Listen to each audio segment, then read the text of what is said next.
virtual Pacific Summit. I'm Liz Minnick and I'm proud to be the market executive for Bank of America here in San Francisco in the East Bay. Bank of America is deeply committed to supporting this great region and working with partners like the Bay Area Council to address the incredible and unprecedented challenges we're facing. For much of this year, our cities and counties have experienced unimaginable events. A COVID-19 pandemic that has stricken millions and shut down our economy. And in recent days, the protests and demonstrations that have laid bare our country's unresolved and painful racial divide. We share a deep sense of pain and loss from what we are seeing and experiencing right now in the Bay Area and in many communities across the country. The urgency is clear for all of us to do more, as we've heard every other speaker discuss today as well. That's why this week, Bank of America has announced a commitment of $1 billion to help local communities address economic and racial inequality accelerated by the pandemic, with an aim to assist people in communities of color that have experienced a greater impact from this health crisis. The new commitment builds on economic mobility and workforce development programs Bank of America already invests here in the Bay Area, but will enhance the focus of that work and accelerate resources towards healthcare, jobs and reskilling, small business support, and housing. It's in these difficult times that we must all come together to harness our collective strength, resources, and spirit to persevere. Through the turbulence, the great leadership of Mayors London Breed, Sam Liccardo, and Libby Schaaf have provided the kind of bold, steady, and calm leadership that unites us in a time of immense challenge. Their early actions at the outset of COVID-19 pandemic helped blunt the worst impacts and prepared us to reopen. As civil unrest has unfolded following the death of George Floyd, our mayors have again rallied to help us come together. On behalf of Bank of America, it's my great honor to introduce our next speakers and the gifted leader who will lead what's sure to be a riveting discussion. Please join me in welcoming San Francisco Mayor London Breed, San Jose Mayor Sam Liccardo, Oakland Mayor Libby Schaaf, and your moderator, Michael Matthews, Director of Public Policy for Facebook. Great. Thank you, Liz, and thank you, Bank of America, for that incredible contribution and investment in supporting racial justice, obviously in these times, anytime. And for many years, that's been an important part. So really appreciate you and the company stepping up in such a big way. And I want to introduce myself. My name is Michael Matthews, mentioned Public Policy Director for Facebook. We have two, I think, of the three mayors at the moment. I know Mayor Breed is working through with her team technically to get plugged in, so hopefully she'll be with us momentarily. I want to take a sort of point of privilege and just thank the two mayors, or all three mayors, for your steadfast leadership. Liz mentioned it as well, but I've been fortunate to live in a number of cities, great cities around this country over my time, and I'd have to say, in the middle of these dual crises, I cannot think of a better place to live at the moment, with the leadership of the three of you and obviously with the governor as well, taking on these incredible challenges, dire challenges. And so I really appreciate your efforts on this and so many levels. It's been a pleasure to work with you all. I will also not spend a lot of time talking and leave it to you guys to talk, because nobody's here to listen to me. So we'll get started. There's obviously, originally this conversation was about COVID-19 and response, but obviously with the killing of Mr. George Floyd has brought to light huge challenges in the communities around this country, but most immediately right now, things you're facing in the community to foment justice as well as peace. And so why don't we start with a couple of questions with that.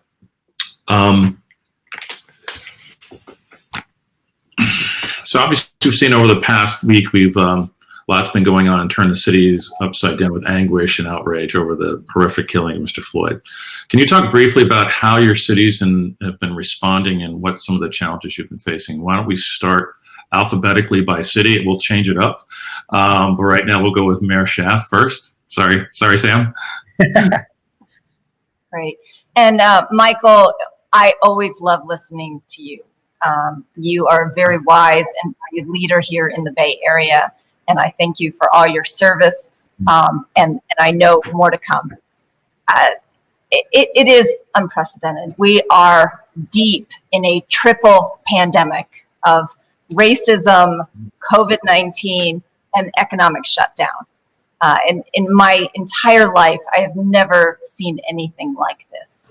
And I appreciate that you've shifted the focus today to include the civil unrest and the cries for racial justice.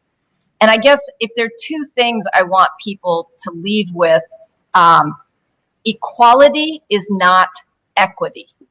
We have to have conversations about race. We cannot delude ourselves that being colorblind is our goal here. We have to recognize that race matters and we have to take it into account.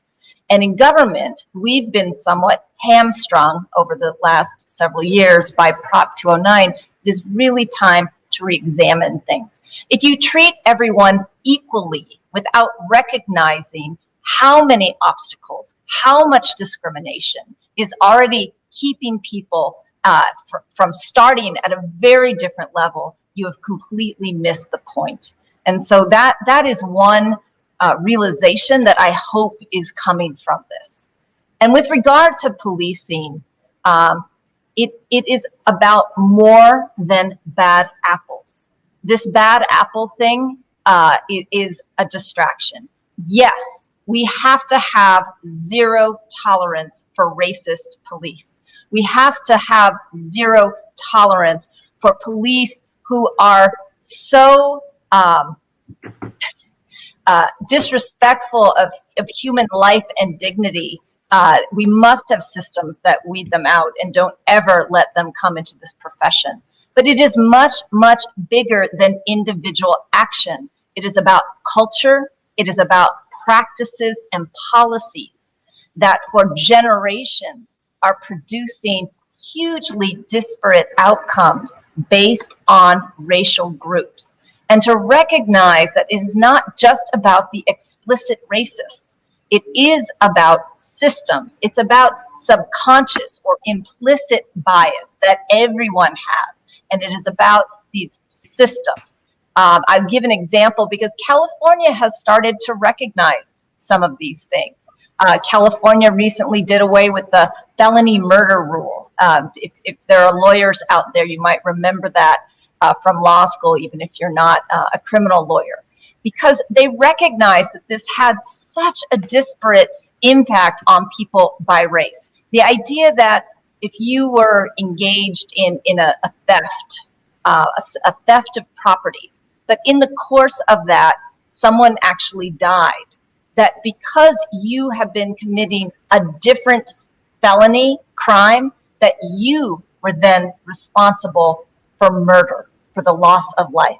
That law was actually ended in California because of the recognition that it had such a disparate impact. That's an example. I don't know if that's the best example I could have come up with, but that's an example of laws and systems that don't seem to be racially biased by looking at them on the surface, but are truly driving deep inequities and a sense of deep injustice in our cities. So thank you for allowing me to just share what's on my heart right now and on my mind.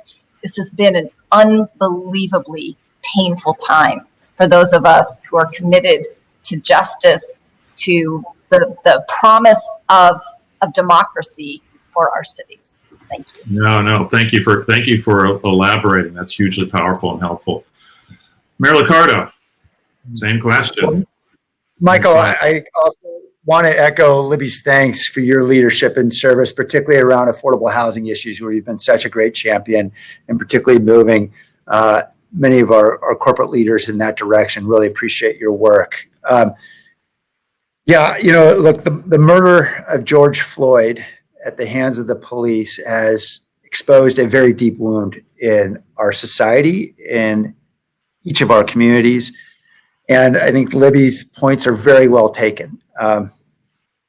When we have a housing crisis, Black and brown families suffer the most. When we have a pandemic, Black and brown families suffer the most. When we have a criminal justice system with abusive cops, Black and brown families suffer the most. And so it's impossible to disaggregate race from this question of equity and how it is that we're going to be able to move together, addressing the severe gaps we have in our society, and of course, the economic divide being most prominent among them. So we've got a lot of work to do.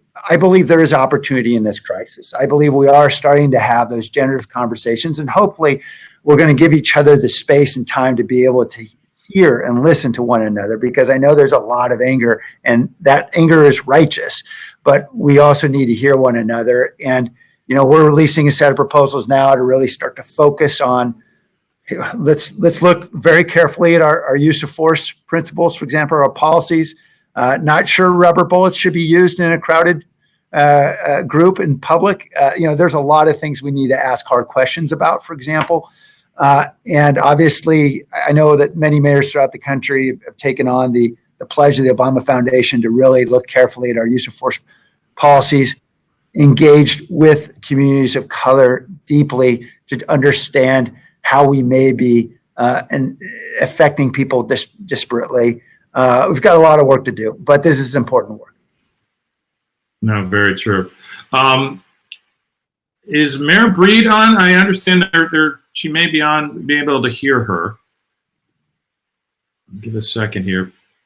And Libya, I don't know if your mic's on, Libya. I couldn't hear you. I said that she's trying hard to get on. I've been getting frustrated texts from her, so she has been trying. It's not for lack of trying. No, it's yeah, trust me, there's no question about that. So we may go back to this specific conversation when she joins, because I think she also has an awful lot to offer about this as well. So I don't want to lose that. Okay. We'll switch gears just a little bit, because as they've talked about, there's a lot in terms of this conversation about the pandemic, this particular pandemic, how it's impacting our cities and counties, the challenges you all have faced. Obviously, I think we feel better about ourselves in this region relatively to some parts of the country, about a lot of the quick action that you all have done, that I think has had huge successes so far. But I want to sort of touch base a little bit more. Can you talk briefly about where we stand right now and your outlook for fully reopening? Why don't we change the order a little bit? Mayor Liccardo, why don't you start, and then we'll go to Mayor Schaaf and work around. Well, I think the good news is all of our communities working together have done an excellent job in flattening the curve. And I think we all know, we see the data, declining infection rates for most of our counties, though we know there are hotspots, and we have to expect those infections are going to grow. The contagion is going to grow as our economy reopens. And just the real question is, are we going to be able to do the contact tracing testing to catch up and make sure that we're able to control that spread and mitigate it? This is hard work, and none of us have done this before. We're all challenged mightily working across different agency boundaries. Of course, it's our counties that have the public health responsibility. So Libby and I are in constant communication with them, begging and pleading for changes in orders of various kinds. At the same time that we're trying to support, the small businesses and folks, a lot of workers who are out of work and struggling. I have been so heartened, though, to see how a community has come together in so many ways. In my own county, we started the Silicon Valley Strong effort. We've got more than 3,000 volunteers who are out there delivering food to families in need. We're delivering about 2.8 million meals a week. We've raised more than $27 million. And thank you, Michael, by the way, for your help and some of that for small businesses, but primarily for families who are struggling just to be able to pay for medicine or food or rent. And we're doing everything we can by imposing moratoria on evictions and things like that. But we know there's going to be a much bigger challenge in the months ahead as the unemployment lingers on and as folks have these very steep rent bills to pay. So this is, we know we're in for a long, tough slug, and we're just going to have to keep doing it together. Very true. I believe Mayor Breed is with us. Can you check in, Mayor? Yes. Hi. I dialed I think in. she's there. Oh, hi. Wonderful. So what we're doing in the middle of, it's Michael Matthews. Good to talk to you. You're on with Mayor Schaaf and Mayor Liccardo as well. we had started a couple of questions on the unrest and the George Floyd situation and circumstances. I do want to go back to get your thoughts on that. But this question right now, specifically on COVID-19, I'll go to Mayor Schaaf with sort of that question. I'll repeat the question for you, Mayor Breed, and then we'll go back to capture your thoughts on how we're handling the justice and the peace question we're facing, and then we'll go from there if that's okay with you. Oh, it's fine. Thank you. Thank you for accommodating me. No problem. Mayor Schaaf, again, just to update for Mayor Breed, how the handling of the virus and your outlook for fully reopening. So you all want clear answers from your leaders. And what I ask for everyone right now is to recognize that this is not your typical crisis. Generally, a crisis is an unexpected event, an earthquake, a market crash, something that is sudden, and then we recover from it. And what has been a true challenge of this crisis is that we are still in it. We certainly have a lot more tools and information to help us navigate in this moment, whether it's a lot of success that we've done in expanding testing, the standing up of contact tracing, both key factors. We have seen that what we've done, the tremendous sacrifice that people have made, has in fact flattened the curve, and that our healthcare system has been able to absorb this swell of demand. But we're not through this yet. And so I guess I ask your continued patience to hear us say that we don't know when the economy is going to reopen. What I do love and what should give you hope is there is kind of a hunger.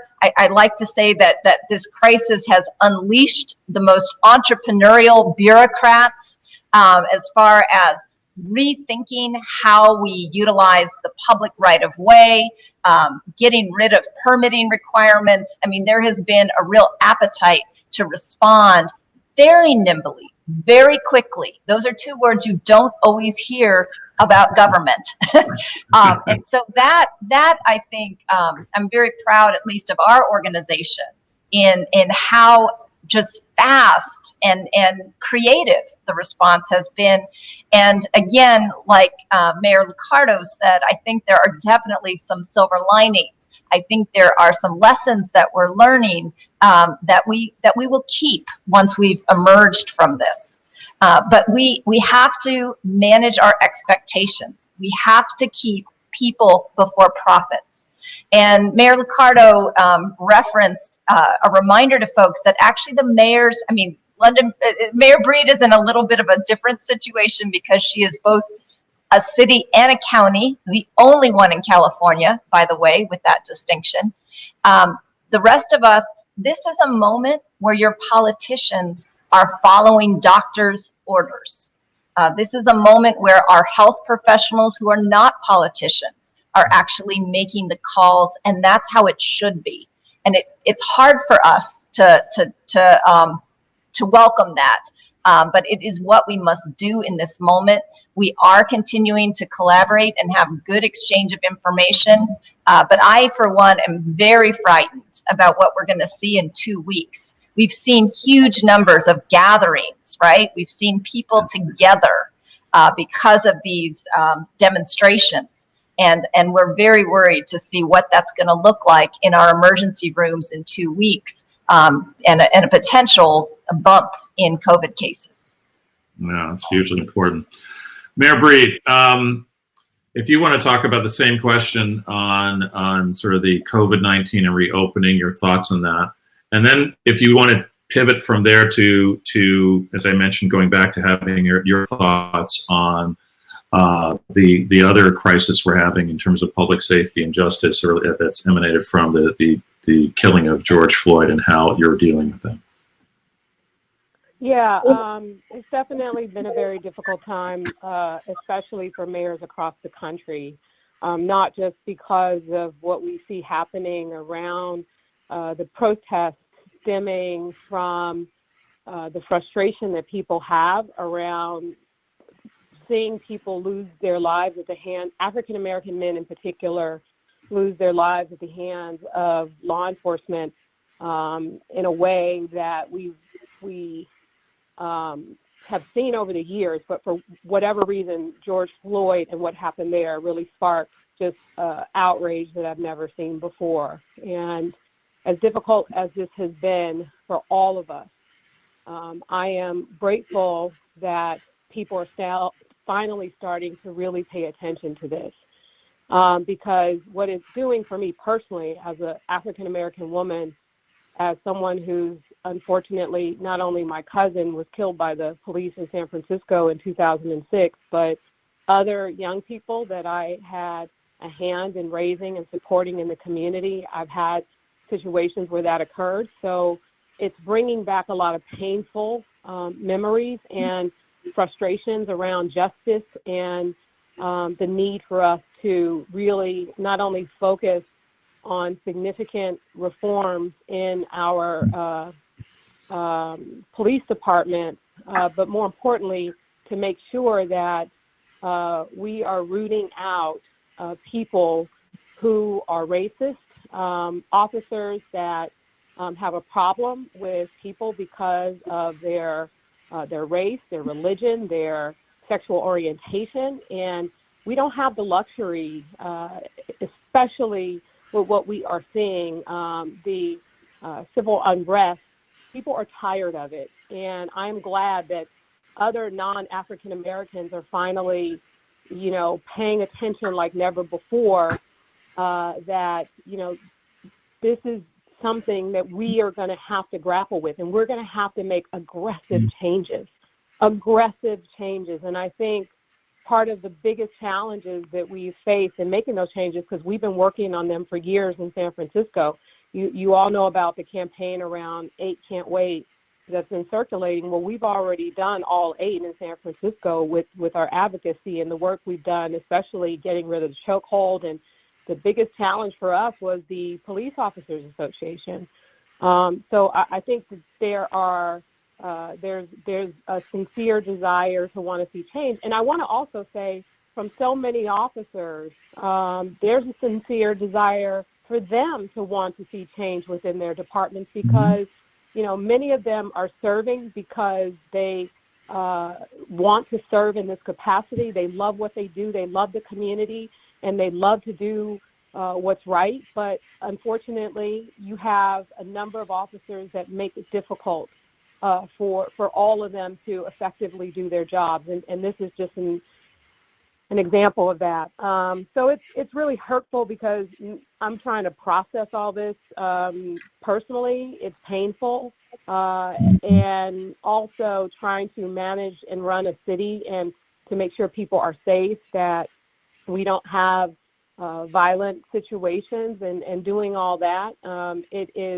It is tough, but I also support and believe in the people who are out there, who are protesting, who are doing it peacefully, who are not doing it in a way that could harm other people, including our officers, who are doing it in a way that does not, result in damaging and fires and other things. And it's just, there's a line that gets crossed, and it goes from peaceful to vandalism and crime and other things. And as mayors, in some ways, as a Black woman, I understand the feeling of wanting to go out and tear something apart and just lose it for a minute. But also, as a mayor, I have a responsibility to protect everyone. So it's been really tough. And I think that we are doing our very best to try and manage this while also dealing with COVID-19. And as Mayor Schaaf said, we're going to see probably an uptick with all these mass gatherings. We're going to see an uptick in the number of cases probably in the next 2 weeks. And I am not only concerned about what COVID-19 is doing to our, or what it will do to our communities if we don't handle this thing appropriately. I'm also concerned about what's happening with people's livelihoods. As mayor, I still get my paycheck. Most of the employees in San Francisco, they still get their paychecks. We're paying our nonprofits. There are some people that actually are able to survive during this crisis financially. But, you know, I can do my own hair, but my hairdresser, who is basically out of savings, she is stressed out. She has other people who work in her shop, and they got $2,500 one time, and they have no other means of money. And I am most concerned about people who, even though we've had all this stimulus and this one-time money and all this stuff come down, it's not always reaching the people that we know need it the most. And so my biggest concern is what happens to them? What happens to people? Like, I have no sympathy for someone who is filthy rich and who is saying, well, my company, my this, my that. It's not about them. It's about what happens to the employee, what happens to the janitor, what happens to those people who can't get the unemployment, or they can't get the donations, or they can't get the support. And here's the thing. We're going to be living in this COVID-19 world for probably the next 2 years. We are going to have to learn how to adjust. We are going to have to learn how to adjust to get our economy going. And when I say get our economy going, I mean get our economy going for those who need to work in order to make ends meet. Mm-hmm. And that is really what I'm focused on, because I'm concerned about what is going to happen, and having this situation on top of other situations. These situations, like what happened to, George Floyd, and what is happening all over our country, they're not going to wait until we reopen. Things are exploding now. And so we're going to have to make the hard decisions, and that is exactly what I'm going to be doing. No, thank you. There's a lot there for us to contemplate and to work on, and things that you're working on.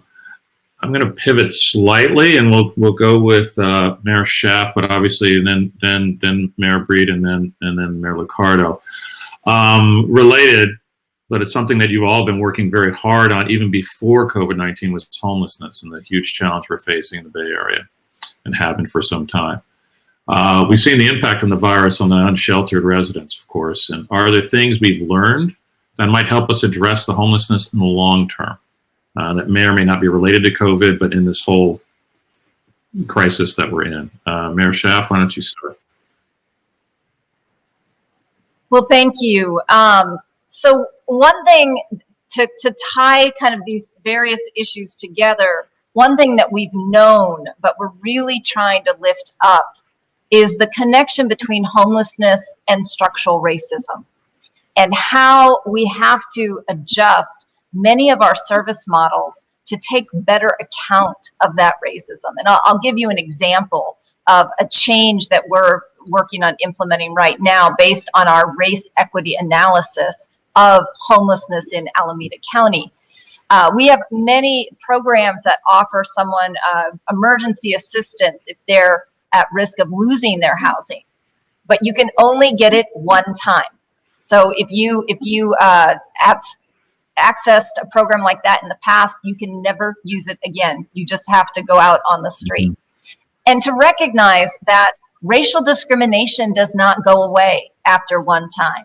The inability of families that are living in public housing or under very strict rental agreements that limit their ability to take in their family and friends that they want to help but cannot because of their economic situation. That will not go away after one time. And so that's the kind of reverse engineering of systemic or structural racism that we have got to do as we're moving forward around homelessness. Now, specific to COVID-19, we are looking for opportunities to leverage our crisis response to COVID as a health issue and use that to put some permanent changes in place.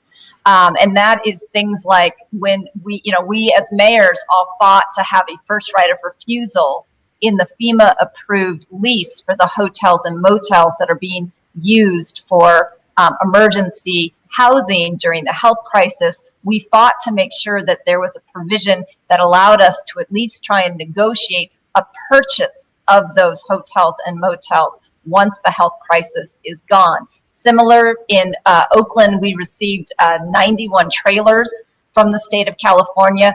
We took our emergency homelessness money and went to the time and expense of connecting each one of them to sewer and water to make sure that we could use them on a longer term basis. And so those are some of the opportunities that we're trying to take advantage of. The last thing that I'll say as far as lessons learned, we doubled our shelter capacity in Oakland under just the last 2 years. And because we explored some innovative models like these cabin communities and safe RV parks that were physically distanced by design, that had more privacy built into them, we actually didn't have big outbreaks or the same health impacts as that traditional shelter model where everybody is living in a single room. So that was one lesson learned. Gotcha. Mayor Breed? Yeah, So I think that, excuse me? Go ahead. Yeah, I can hear you. Go ahead. Okay. Yeah, we can hear you. I think that what's been tough, of course, is not only seeing all of the work that we've done in terms of opening new shelters, transitioning people into housing, and all that we have done over the past couple of years.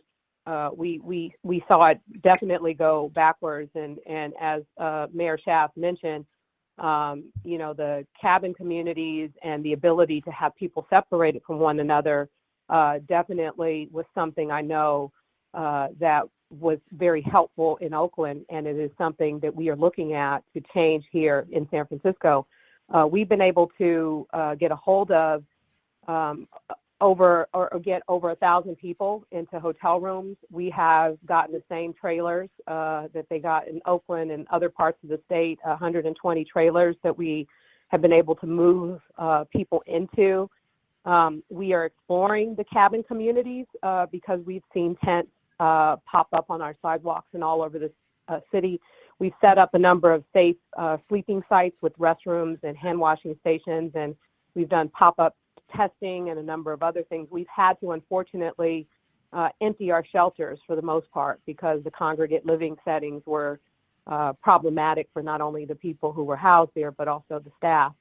I think that what's going to happen, we've been able to move a lot faster than we have in the past, surprisingly, even though people may not see the difference on the streets. But the good news here is it's going to provide us with an opportunity to make changes. And in fact, today we have a model of what a cabin community or what these particular cabins look like and how we can start to maybe invest in those and invest in more trailers and other things for people. The biggest challenge we have, of course, in San Francisco is real estate. And the good news about using this as a tool to help homeless as we try and transition people into permanent housing is it gives people their individual safe space. So it is going to continue to be a challenge for us, but I also think that one of the biggest issues we have are people who are suffering from mental illness and substance use disorder. And getting a handle on that has been proven to be a lot more difficult, even with some changes that we've made to conservatorship. The ability to implement conservatorship in an effective way has been very difficult, and we are going to need really a bit more of a heavy-hand approach from my perspective on how we are able to force people who are mentally ill or who are mentally ill as a result of their addiction or what have you, and chronically homeless and are at risk of course, unfortunately, dying on our streets. We need a tool. We need a tool to be able to force people into treatment and in some cases lock mental health beds, because what's happening, as what happened just most recently, where this man who everyone in the neighborhood complained about him, and eventually he beat a 90-year-old man to death, and now he's in jail. And he is clearly, he should not be in jail. He should be in a mental institution getting the help and the support that he needs. And so we have to have an honest conversation because, again, people talk about taking away civil liberties and everything else. We are not going to be able to fully address this until we start really having the tools we need to be able to also force people into a treatment. But we will continue to do our very best to get more housing built, not just in San Francisco. We have to do it as a state.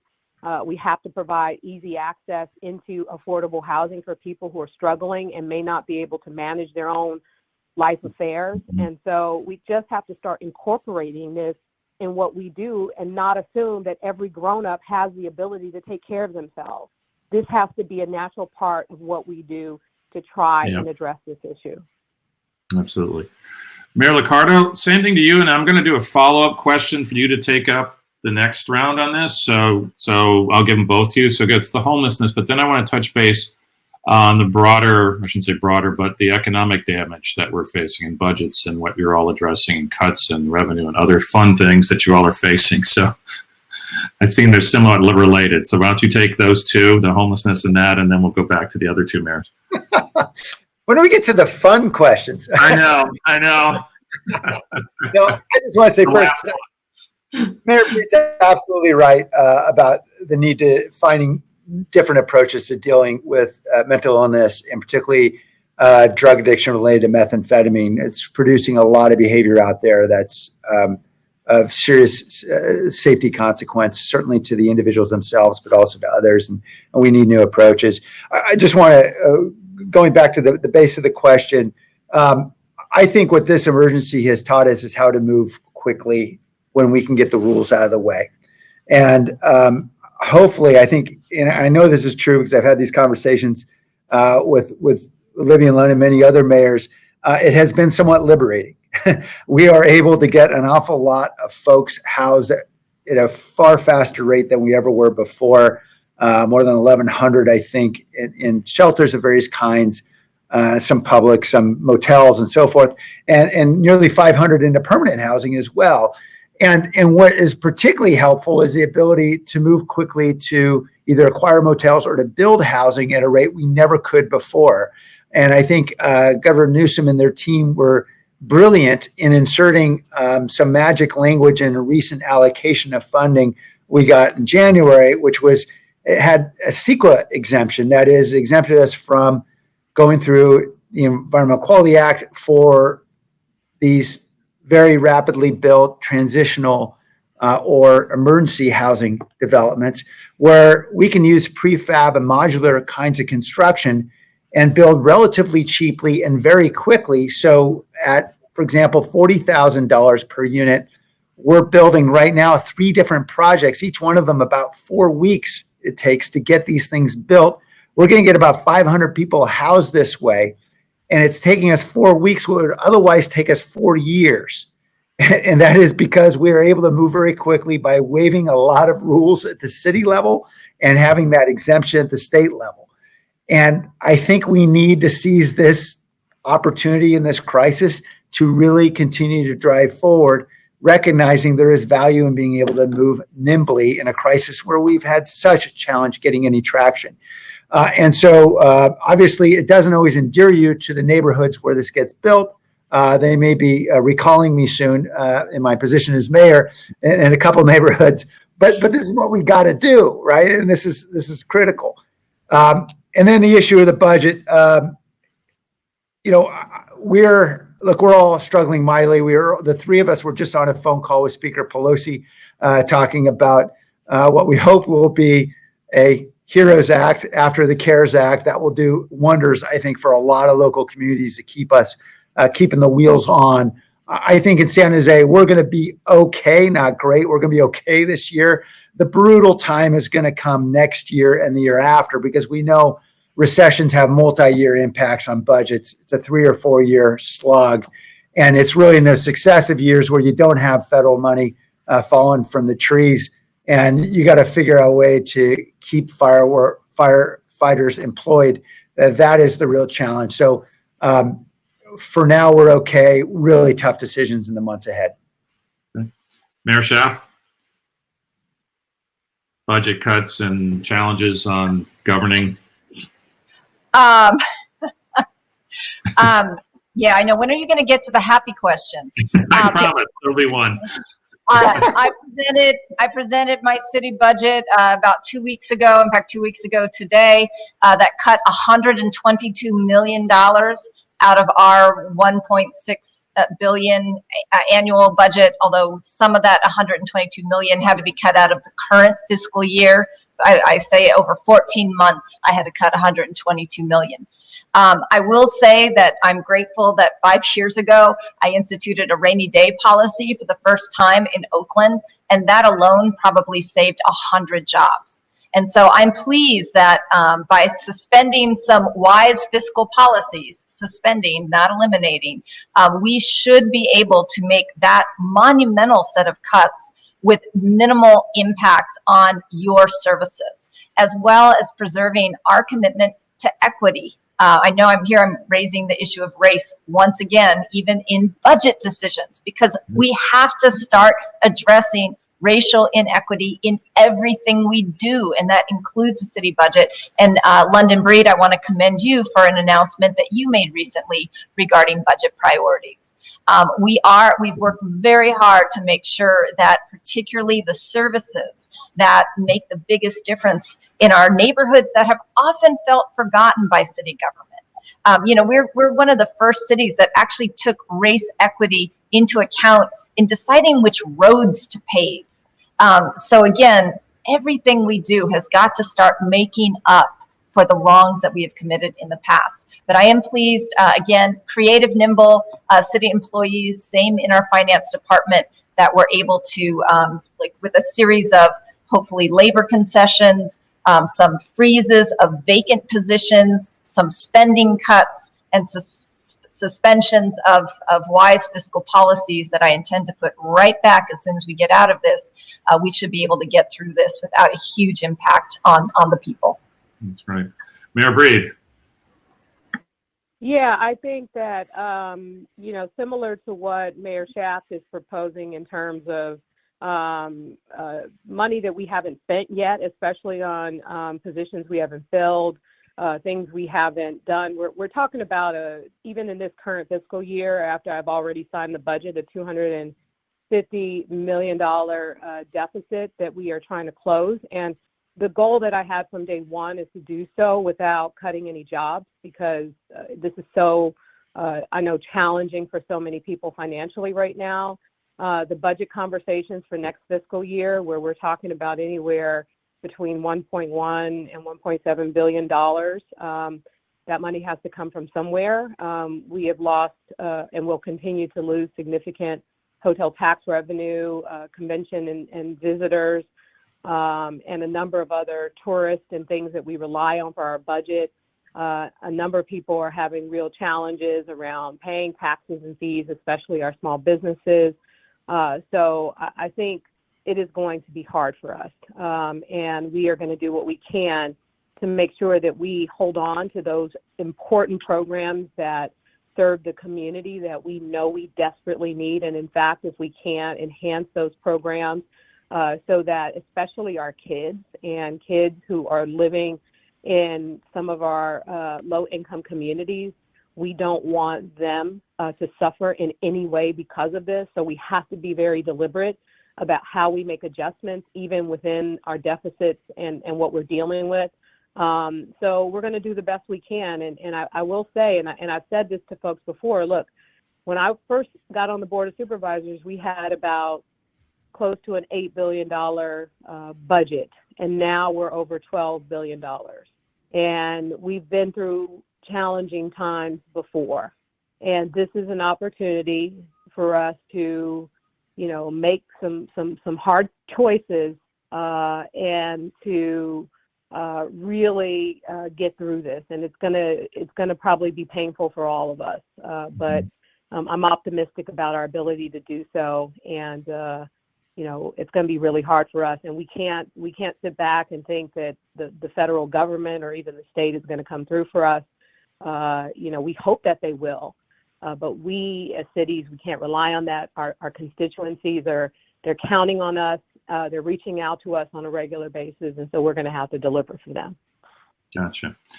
So we have about, by my watch, and and what other folks are telling me, about 7 minutes left and a hard stop. So I promised you a more positive question, and I will endeavor to do that. But I'm going to try to combine a couple of questions into one and leave you with a positive landing, if you would like. So I'll start with you, Mayor Liccardo. It's kind of a two-parter. What lessons have you learned from this pandemic, and what would you have done differently? And that's in line of thinking of a possible upswing in terms of outbreaks and challenges there. That's not exactly that's arguably the positive question, but the second part of this, are there any positives you can take from this experience? And you mentioned it a little bit earlier about being able to forcing us to be more nimble. But I wonder if you can sort of take a whack at combining those. What have you learned, and what are the positives? Thank you, Michael. Okay, one thing I've learned is, if you're going to be in a foxhole, you want to be in it with Mayor Libby Schaaf and Mayor London Breed, because they are fighting hard and doing the right things. I can tell you, we've been on conference calls, I think 2 or 3 times a week, all of us exchanging ideas with some of our other colleagues throughout the state. And we're blessed to have great leadership around us in many of our cities here. Secondly, I have really taken away a gratefulness for creative city employees and others in our community who recognize that crisis gives us an opportunity to focus in ways we never could before. We're going to announce in the next week and a half a set of steps we're taking to finally get our arms around this digital divide that we've been working on for 3 or 4 years in my office. We've got probably between 11 and 14,000 students who cannot learn online right now because of the income gap, obviously, in our communities, and obviously it has a racial dimension. And because of some very creative partnerships and some pretty innovative things we're doing, small cell technology and elsewhere, we're going to be able to get connectivity to about 12,000 kids in a matter of a month and a half. And we're doing some other really incredible things in the community that's going to expand for other families as well. We've been pushing on this, but it wasn't until we had this crisis and it was really apparent kids couldn't learn, did it really force a lot of partners to come to the table and say, we got to do something. And that's really exciting. And I admire certainly Mayor Schaaf. I know has gotten some great help in the public sector or private sector, I should say, and kudos for her efforts. We're all starting to get traction on some of these challenges in ways that maybe we couldn't before. And, setting up a food distribution system that covers, 2.5, almost 3 million meals a week in this county. We never had that kind of extensive system put up in place, although we had great partners like Second Harvest Food Bank who are doing great work. It took a crisis for us to do that. So those are the kinds of things I think that we're really learning out of this, that when we can focus and we can work together, we can get a lot done. That's great. Thank you. Mayor Schaaf, same question. We got about 5 minutes left. So if each of you could take 2.5 minutes, that would be awesome. Yeah. So just on a very personal level, I've discovered that I love spending a little more time with my family. And I'm sure other people are having some kind of personal wake-up calls from working at home. And I'm just very blessed. And it was a wake-up call that I had not been spending enough time with them. So I hope to not go back to my old bad habits when this is done. I continually challenge my employees. And Sam, you are right. Like I love who I'm in the foxhole with, whether that's the big city mayors of California under your great leadership, Sam, or my city staff. I keep on challenging us to be the silver lining city. What opportunities can we take advantage of in this moment? What are the lessons that we can learn that we don't forget? And what are the changes that we can make that we keep in place, like more use of the public right of way? Our slow streets movement has been phenomenal, and it has been a bright light in what is otherwise a very challenging time.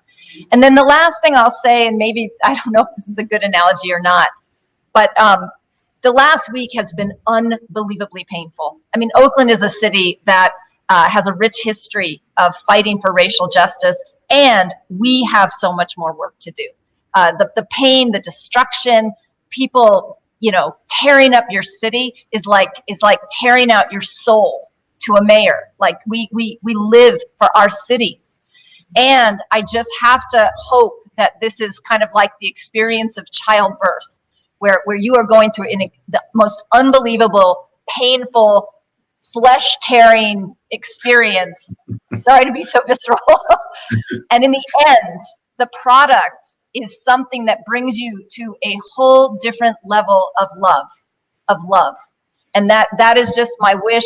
I know it's probably a weird analogy, particularly if you haven't given birth to children with no drugs, as I have done twice. But that is where I'm holding out hope that we are birthing a new world right now.